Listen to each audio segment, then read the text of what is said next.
Assalaamu calaykum kusoo dhawow aqoontaada sare waad official. Sidaad la socoteen waxaa inoo soo socday su'aalaheen iyo jawaabaheennii.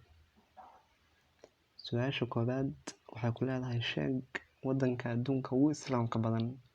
Sheeg waddanka adduunka ugu islaamka badan. Waa Indonesia. Su-aasha labaad sheeg cayayaanka markuu dhergo dhinta. Sheeg cayayaanka markuu dhergo dhinta. Jawaab waa gafanaha. Su-aasha saddexaad sheeg gobolka ugu degmooyinka badan Soomaaliya. Waa gobolka Banaadir. Su-aasha afaraad imisa saacadood ayaa ku jirta toddobaadkii. Waxaa ku jirta 168 saacadood ayaa toddobaadkii ku jirta. Su-aasha shanaad sheeg meesha ugu kulul dunida. Sheeg meesha ugu kulul dunida.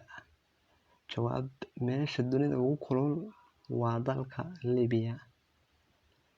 Meesha dunida ugu kulul waa dalka Liibiya.